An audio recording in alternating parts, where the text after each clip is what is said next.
Today's show is about Be Prepared, Not Scared. It's the FEMA National Preparedness Month slogan. We have two guests on our show today. First is A1 Affordable Construction, Phil Solimene. He is head of the education to training professionals in public safety. Also, we have Fire Chief Patrick Trentacost from Passaic, New Jersey, to talk about fire safety. So stay with us. Phil, thank you so much for allowing us to come into your classroom here. So we're talking about CO today and the poisoning. So what really are the dangers of the CO? For starters, I want to say thank you for having me on the show. And a few of the dangers that you do have with CO, in a nutshell, is home heating fires and obviously carbon monoxide related deaths and injuries, which all can easily be prevented.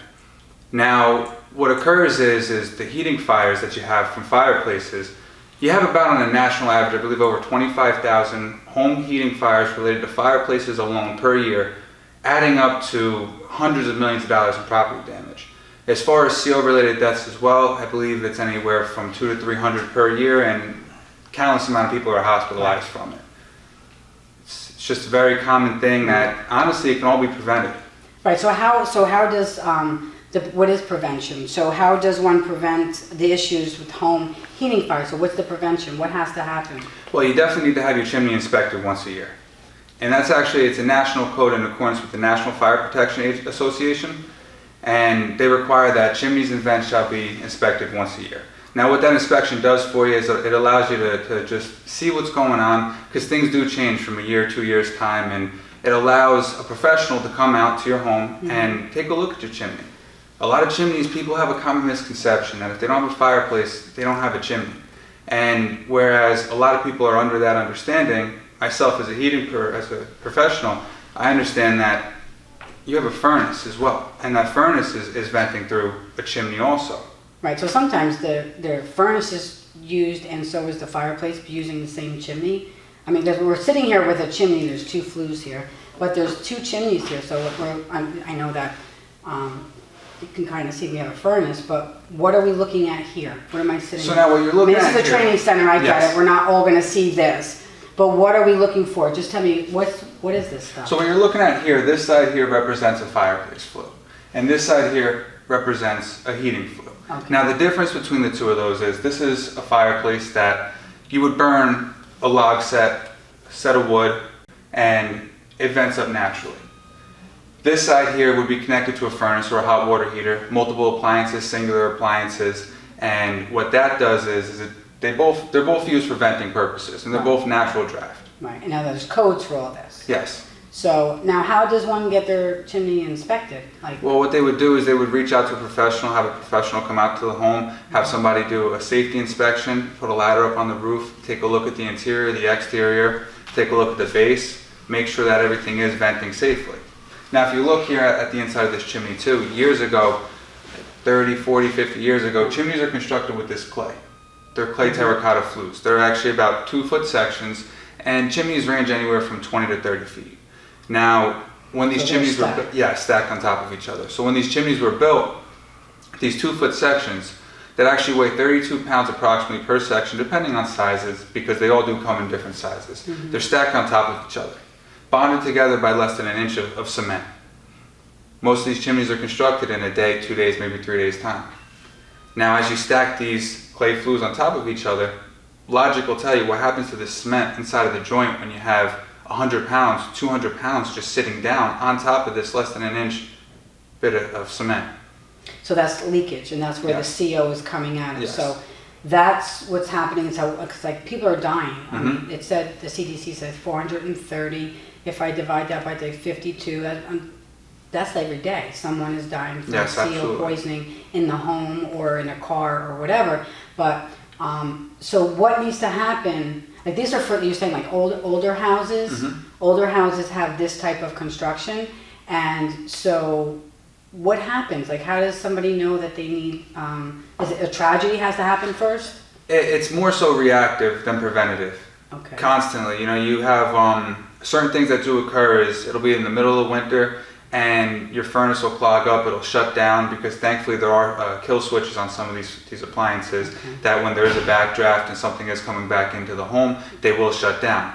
Now they get tagged, red tags in specific in the state of New Jersey, Right, so they'll call like what, PSC&G or somebody? PSC&G, a local plumber, somebody to come out, and typically what will happen is when that professional does come to the home, if they see it's something related to a chimney, they'll mention to the customer that call a chimney professional to come out and take care of this. And that's when you guys come in. So if someone does have a chimney, so I see that there's lining. Yes. So is that something that gets put in there if this is broken down? If it's broken down and it's needed, yes. A liner, it's made out of, we use stainless steel. There are different variations. People do also use aluminum. And what's happening is in our industry today is it heats up quicker, metal heats up quicker, and it's it's safer. It's one continuous piece. Cracking. And these flues, they were an approved product. They still are an approved product, but they're actually not UL listed. Right. Now these steel liners, they are UL listed, Underwriters Laboratory. They've been through the test. They're capable to handle the heat that goes into them. And when you file a national code, once again, the NFPA 211, it states that any damaged or deteriorated liners must be relined with a UL listed lining system or an approved material. Now clay, like I said, is approved, but just imagine what kind of job it would be to take all those clay flues out and put new clay back in. It's kind of can't. So this is the original construction Yes. of homes, and so that's so. Do you have like I don't know what else is there? Does every house need to get inspected though? Absolutely, absolutely. A lot of people, once again, I said they're more reactive instead of preventative. And if you haven't had an inspection, I definitely advise that you have it done at least once a year. And so does the National Fire Protection Association, which is it's in the code book. It's a code deemed so important that it's in the national code book for fire prevention. Right. Fire Protection Association. Right. So this is kind of all a part of the September is the Be Prepared, Not Scared. Yes. So we're asking people to really just get it inspected. So you call a chimney company to have it inspected, or you call your city to get it inspected? Call a chimney professional. Call a chimney professional, yes. And just do some research, do your homework. Yes. What are you looking for when you're looking for a chimney specialist? Check with the Better Business Bureau. Mm-hmm.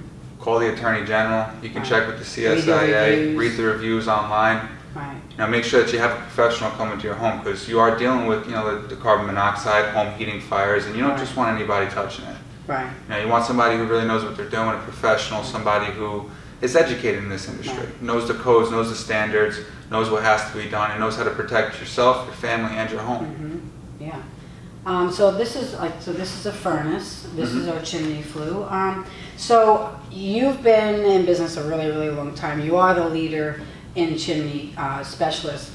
Hence that's why we're here talking with you. And we know that there's so many stories that we read in the newspaper. You don't have to look far to just find a story about carbon monoxide story and how it related to, maybe no fire smoke detectors, carbon monoxide detectors. People don't change their batteries. They don't change the batteries, don't put the right things in. They don't think it's that serious until there is a tragedy. Absolutely. And then they say, wow, this could have been prevented. But being in that business for so many, and I know you have stories. Do you have one story that we don't want to scare people, but we want to say this is really happening? How much is this happening? You get calls how many times? Very often. Not so much that people are going to the hospital for carbon monoxide, but you have calls, multiple calls a day, especially in the heating season when it's very cold outside, where their units are shutting down, and they need to have somebody come out. And once again, thankfully they shut down. But there are certain cases where, one story that we do have as a company, I believe it was about 2 or 3 years ago. It was in Hackensack, New Jersey, and you had a family that it was Christmas Eve.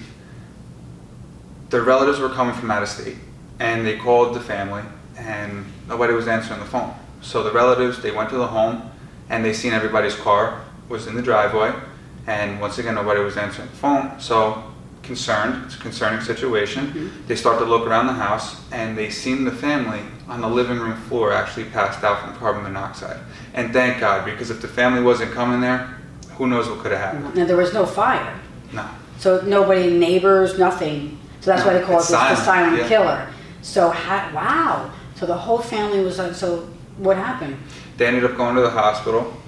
Thankfully, everybody was okay. They were all treated for carbon monoxide poisoning. And once again, thankfully they were all okay. We went out there, we fixed the chimney, fixed their problems, and thankfully that family was Wow, safe. I mean, that's a success story, but this is how it happens. It's, wow. I mean, I know there's a lot of stories. There's, people do die. You can just look in the news. I just read this week, preparing for this show, that there was a child care center that they only had one smoke detector, and it was in the attic, and they all died. So I think a couple of them lived, but the young ones didn't. So listen, I don't know what other safety thing that you can help us to give a better understanding of the homeowner, how serious this really is. I would just say educate yourself. If you go online, you check your smartphone, you check your computer, you can find all these codes, you can find all the information that you need to keep yourself prevented from these kinds of tragedies occurring to your family and your home. Right. Once again, educate yourself. Look for a professional. Don't just hire anybody. Right. And get the inspection so that you know that you have peace of mind through the winter, that once you know that you've been inspected, that's kind of like a peace of mind. Say, we're okay, your smoke detectors are working, carbon monoxide. Where would the carbon monoxide, I'm asking you this for myself. I have one, but it's on my floor. Do you need it in the basement? It's definitely good to have it in the basement. You should have a few of them around your home, depending on obviously the size of your home, as well as with the fire alarms as well. To that point that you said with that story, they had one fire detector. Up in the attic. And in the attic. It's hard to believe that would be, but I know nowadays with the codes and stuff that you can't even get a CO without proper fire detectors. But that doesn't account for the homes that are 40, 50, 60 years old, and people have been living there for 40, 50, 60 years. Right. So, it's thankfully, as an industry and just building codes in general, people are getting smarter. Inspectors are, more on task to prevent these kinds of dangers from occurring. Right. But you have people that are living in homes for 50 years, have had the same CO, haven't done any renovations to the home, and they're still living there with things that were acceptable 50 years ago, which, as we all know, time advances things. Right. Technology. And then the breakdown of the wear and tear. Yes. So it's like, again, you said in the beginning, no one realizes that they even have a chimney. Yeah. Every house has a chimney. We hear many, many homeowners that we speak to where they say, I don't have a chimney, I don't have a fireplace. Right, but you have a furnace. Yes. Right. Yes. And it all has to vent out one way or another. So listen, this is very educational. Thank you so much, and keep up the good work of educating. I know you use this facility to educate your employees, educate people out in the field, heating professionals. The more that we get this out there and educating people, I think the more safer, and maybe we'll get those numbers to go less. Absolutely. That is our goal, is that there would be less deaths, less incidents of the CO. So thank you. Thank you for having me on the show, and don't forget to get your chimney inspected at least once a year. Thank you. Chief, thank you so much for coming on the show. My pleasure. Yes, so we're talking about National Preparedness Month. September is National Preparedness Month. So why is it so important that it became like a National Preparedness Month? Well, if you look at the word awareness, any mechanism that we put out there in the fire departments, police departments, OEM, even EMS, that helps people prepare for the worst. You prepare for the worst and you hope for the best. And what we get the word out to people through organizations such as yourself is that it's always best to prepare. And that's the message that we like for people to understand. Right, so they use that whole month to just really raising the awareness, getting people, and plus the seasons are changing, so September, October is a really good time, I guess, to really raise that awareness, get people. So what are some ways that we can prepare ourselves? Well, certainly it doesn't start and it doesn't end in 1 month, say September. Right. It is a way for us to prepare, to get into the good habits of preparation. And what people do is to prepare for winter. We recommend when we speak to groups is that we should already be checking our house, our apartments, for anything that needs service, needs to be taken care of before it becomes an issue. Right, so what are some of the things that we should be looking for? Well, we go out there, we look at, we recommend flues, chimneys, flues, vents, You know, the big issue in the fire department, fire service is dealing with dryer fires. You know, they can be prevented. Well, how do you do that? We recommend that you check your duct, you know, your direct vent out of your dryer, and we get them cleaned out. We get them replaced. So now cleaning, I'm really educating myself here. So I have this little fuzzy thing with a stick, and I can stick it in there, and then I close, you know, the vent that's there in the dryer. I mean, so I stick that thing in here, and I go like this, and then I turn it on, and then should it all leave, or is it really just stay in there? Well, Or you need a professional to do this? No, it could be done very simply. There are tools available. Personally, I tell people use your vacuum. There are attachments, very small little hoses, about a 3/4 inch, that's able to fit into the vent itself. A lot of the problem is behind the dryer. Right, which is that? That should be comes out. replaced at least once a year. You know, Now, do we people do recommend that? monthly. No, they don't. We find them so clogged that they're usually around 3 to 4 inch diameter. We've seen them with maybe about a 1/2 inch left that the duct is Right, so when, really not operating. so if it's going out to the window like this, so you're saying it's the dust is staying down here where all this is, so that's how the fire it clogs. It builds up over time. There's moisture that builds up that causes the lint to build around the perimeter of it and the inside of it, and it causes big issues. Right. And it's very common that we go to these fires, Right. and almost always it's the lint and the dust right. that catches on fire. So who would Vacuum someone- underneath your But dryer. who would someone, if you don't know how to do this, let's just say an elderly person, right? So who would you call? Well, there's handymen that do Handymen it. that- yeah, okay. There's plumbers that will do it. You know, and wherever you bought your appliance, also they recommend They people. probably have people. But it's Okay. something that you wouldn't think that it's not that difficult to do. Some Right. places could be a little bit more complex because it goes further. Right. But you know. So also, be prepared, not scared. That's the FEMA theme. I kind of like that.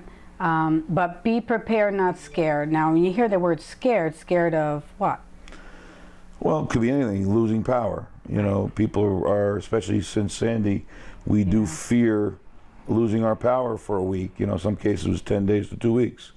You know, very unlikely, but it can happen. Right. So how do we prepare for that? We talked about, you know, in the heating months, have extra blankets around.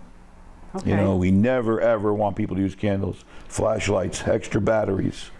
Is so important. You know. So there's, I mean, it's called a to-go kit, right? So Yes. Now, how many days does that to-go kit need to be prepared for? Well, sure, and it varies, but part of that kit should be able to sustain you and your family for several, you know, days, you know, 3 to 4 days, up to a week. Certainly, I wouldn't imagine anybody putting kits together that's going to, you know, fallout shelters, you know, stuff like that Right. out of the past. We want you to be able to have your medications that you may need the next 2-3 days, have spare. Right. Water, certainly. Batteries, flashlights, maybe your radios, you get information if it is going to be without power. You know, those are the things we look for. Right. Items that we can get, you know, to get you through 3-4 days. Right. So you go to schools, right? You go to schools too and teach kids and stuff like that. What are you teaching inside the schools? Well, we focus from 1st grade through 8th grade.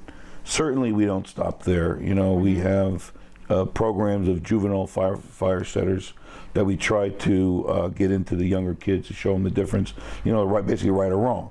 You know, what fire can do, how devastating it can be to people, Right. And how many lives are in jeopardy. Not only yours, the firefighters, the police.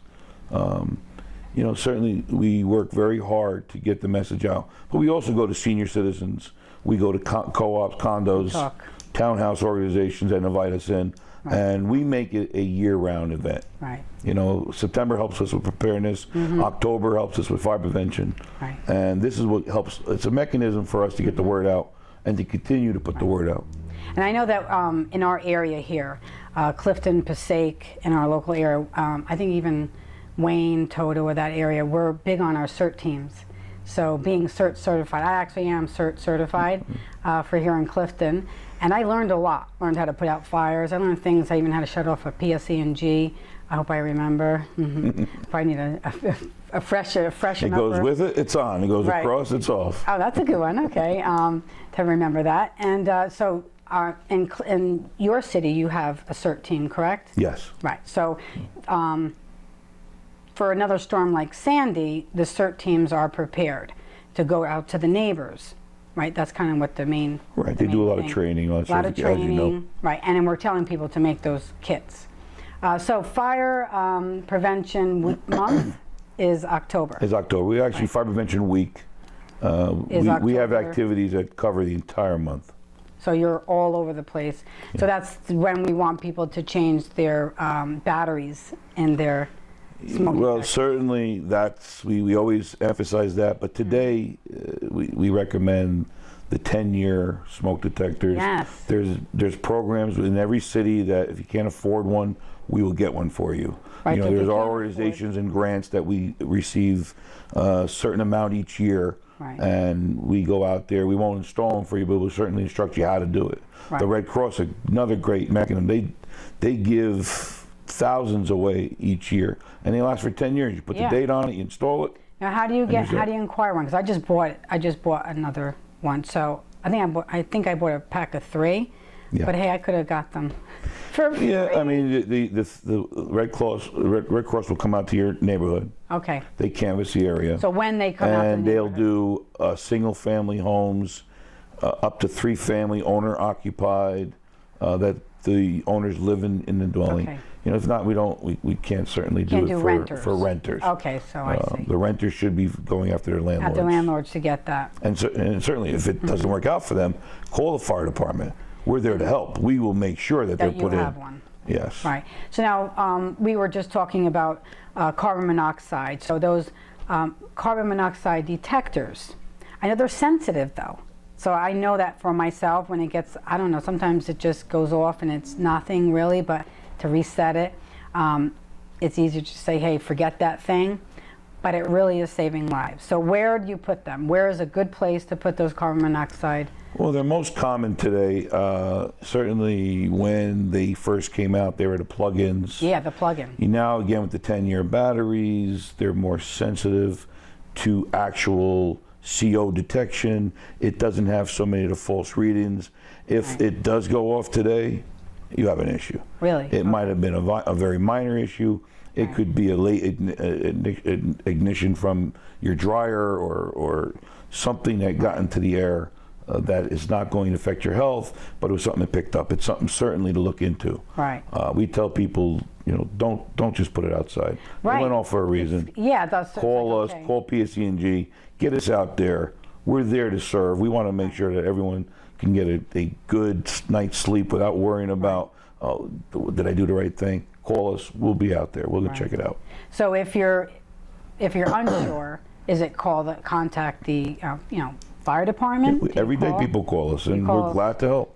Right, and they ask. And if we can't answer a question for whatever reason, we'll direct you in the right place. So listen, I don't know what else there is to talk about fire, but anything you want to add to? I mean, we're talking to the local community. This is a platform to really raise the awareness about fire safety. Be prepared, not scared. Well, again, I made public awareness and public education one of my, since I've been fire chief, and I've been 14 years. My personnel are out on the streets handing out information. We don't just do this for September or October. We do this all year round. We have students visiting. We constantly are out there.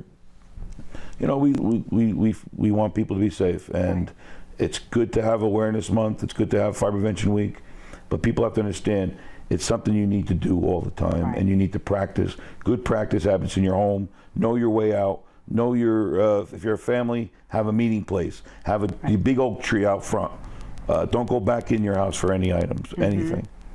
What's the plan for pets? Like, have a plan, right? I mean, the cats usually and the doggies usually run or hide. Well, they do That's hide. hard. We do find them, but I tell you, they're resilient. A lot of times the pets survive. They get out. They find a place. They're very low to the ground. we love our pets. We all think grew that up they're in there and with they could be pets, out. right? But a life's a life. A human life to me is our priority. Again, I love animals. I've had them. I have huskies, but I never want a child or an adult to go back into a burning building to save their pet, because the outcome is not going to be well. Right. Because usually the cat or the animal's already made. They have a shot. They're going to do what they can. We go in there. Right. We have respirators built for cats and dogs. We do go in there, and we do understand it's a part of your family. We do everything humanly possible to save them. Right. But you are our priority. Right. Yeah. So listen, thank you for coming on the show, educating everyone. My pleasure. Yeah. So thank you so much. No problem. Thank you.